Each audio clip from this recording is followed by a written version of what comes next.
Hello story chasers. Well, it's been probably a week or two since I've actually did some vlogging. I've been going through a lot lately with the van fire, and Gordon from Edge Van Works actually flew up here. Oh my god, he has been so amazing. He flew up here so that he could help fix all of the issues that I was having with the van and get me back on the road so that my batteries were charging. But emotionally, you know, everything was fine. We got everything fixed with the van. You know, before I go into this, I should probably tell you what's behind me. This is Thompson's Pass over in Alaska. It's on the way to Valdez, or if you go north up to Delta Junction. And it's such a beautiful area up here. There's a glacier right behind me that we're gonna go check out in just a minute. But I wanted to kind of fill you guys in on what's been happening lately. So, oh my gosh, if you see me sweating, it's all these bugs everywhere. It's one of the bad things about Alaska is all the bugs. So anyway, so emotionally, I was just feeling really down, and you know, I'm not one to complain. I never have on this channel. I'm a very positive person, but for some reason I just couldn't pull myself out of this whole like funk, if you will, that I was having about the fire and just everything here in Alaska. Like, there's nothing wrong with it. I love where I'm at and it's beautiful, beautiful, beautiful. But there was definitely things that I couldn't do. One, because I was solo. Two, because of the van issue that I was having.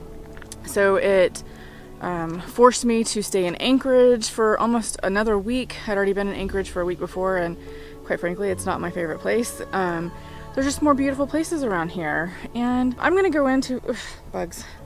I'm going to go into all of the things that really happened later, but I just, oh my god, bugs, get out of here. Golly. I'm going to go into more of the kind of the pros and cons of me coming up here, or the things that I liked and the things that I didn't really like about Alaska. And I've got a good list going of both. So I just want to be really transparent about it. And of course that's from my opinion and based on what I think about it. But I always like to present both sides. So I will be discussing that a little bit more. I went to Valdez 2 days ago. I drove all the way from Fairbanks to Valdez, which was about a 7-hour drive. And my hope was to do a glacier tour before I left, because I couldn't do it while I was down in the Kenai Peninsula because of all the smoke, and then I had to go pick up my packages, and I had the fire, and just, you know, one thing after another. So I didn't get to do a glacier tour there. I did a wildlife tour on the boat, but I didn't get to do a glacier tour. So I came back to Valdez thinking, before I leave, I'll definitely get in a glacier tour. Well, guess what? It's raining all week, so I didn't get a chance to do it, and now they're completely booked up. They definitely booked up on the one day that it was sunny. Another disappointing thing happened. Oh my god, bugs, get away.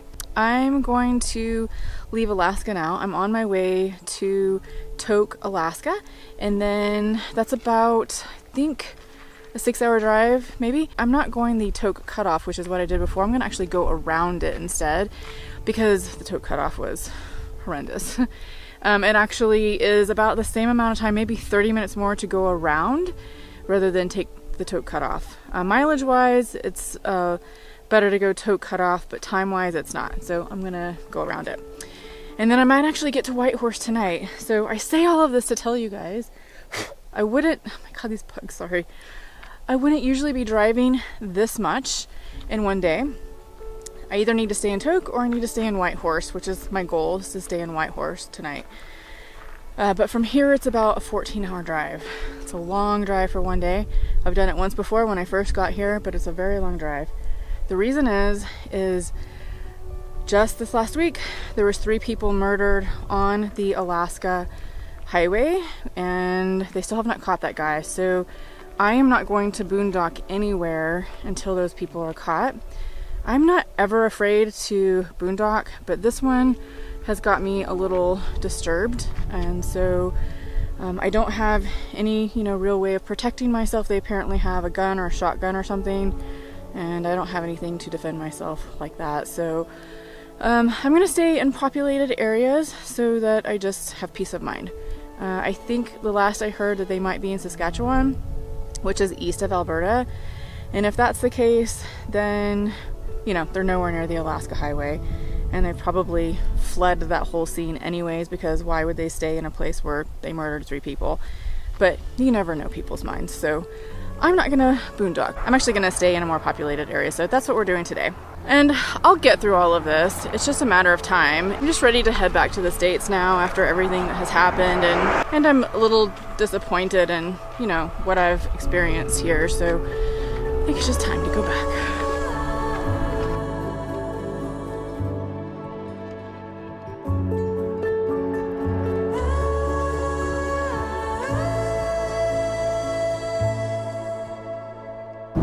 Crossing into Canada, that's the US border, and the Canadian border, except that's US Customs. We don't have to stop there. So Canadian Customs is in 20 miles. Well, good morning. I made it to Whitehorse. Oh my god, it was like a 15-hour drive, and I'm sure I look like utter crap right now, but as I should, because I haven't showered. It's 11:15 and I'm just now getting up. I didn't get in until almost 4 a.m. and I started driving at like 10 o'clock from Valdez, Alaska to Whitehorse and the Yukon Territory in Canada.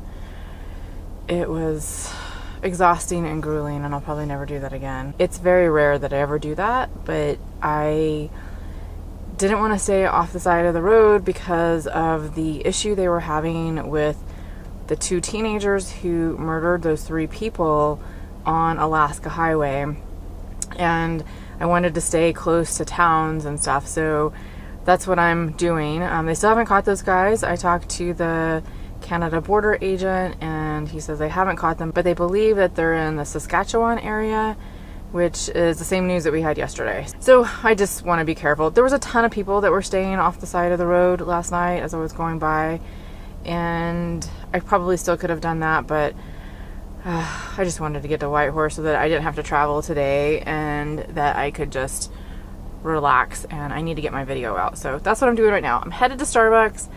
I'm getting some much needed coffee and some food in my belly because I haven't eaten since probably 6 o'clock yesterday. And I feel really shaky right now, so I need caffeine and food, and then I'm gonna finish up my video and release it today. Not this one, a different one. Alright, we'll see you guys soon.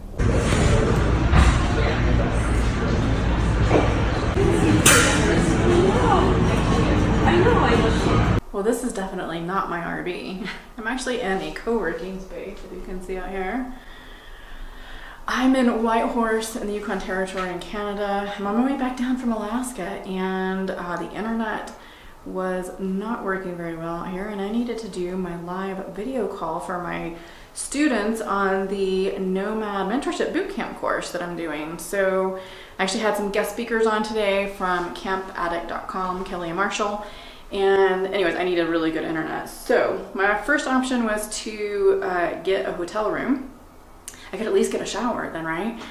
And they have Wi-Fi, but I couldn't find any that were pet friendly here in Whitehorse, so I found a co-working space, which actually worked out really well. So I have this little room here that I'm using that has, it's just a very, very small room, but it has Wi-Fi, there's a little whiteboard, and a monitor if you need a TV monitor, and then the co-working space is out here. I've actually never been in a co-working space before, but it's been really nice. Alright, so I rented this place for a couple of hours. I gotta get out of here now so that someone else can use the space, and then we're headed down to the lower 48. Jasper National Park and Banff are coming soon, and I'm excited about that. I've wanted to go there for a very, very long time. Alright guys, see you later.